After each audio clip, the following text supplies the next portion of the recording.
அதுக்காக பண்ணேன். பட் இப்போ எல்லாருமே உள்ளே என்ன பண்ணிட்டு இருக்காங்கன்னா, கொஞ்சம் எல்லை மீறுறாங்களோ, அதே கேர்ள் நான் கேட்ட அதே கேர்ள் அரோரா, அந்த கேர்ள் வந்து நேற்று வந்த வெளியிட்ட அந்த வீடியோ வந்து கொஞ்சம் நமக்கு ஒரு மாதிரி நீ சொன்ன அந்த ஒரு ஃபீலில் இருக்குது.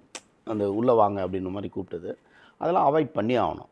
ஏன்னா நான் நினச்சேன் ஒரு குறிப்பிட்ட ஆட்கள் தான் பிக் பாஸ் பார்க்குறாங்கன்னு. அந்த வந்ததுக்கப்புறம் தான் தெரியுது பிக் பாஸ் வந்து எல்லாருமே பார்ப்பாங்க. எல்லாரும் சின்ன பார்க்குறாங்க. பசங்க வந்து வீட்ல இருக்கவங்க எல்லாருமே பார்ப்பாங்க. எல்லாரும் பார்க்குறாங்க. ஒருவேளை இதனால தான் வந்து வேல்முருகன் அப்படி சொல்லியிருக்காரோ? இல்லை என்னென்னா அதை வந்து இந்த மாதிரியா நடக்கிறத தடுங்கன்னு சொல்லலாமே தவிர டோட்டலாகவே அதை ஸ்டாப் பண்ணுங்கன்னு சொல்லக்கூடாது. ஏன்னா அது ஒரு பெரிய டீம் ஒர்க்குங்க. வெறும் காசு மட்டும் இல்லை, அது ஒரு பெரிய ஒர்க்கு. கிட்டத்தட்ட 400-500 பேர் டே அண்ட் நைட் ஒர்க் பண்ணுறாங்க. நாங்கள் போனதுக்கப்புறம் தான் எனக்கு தெரியுது.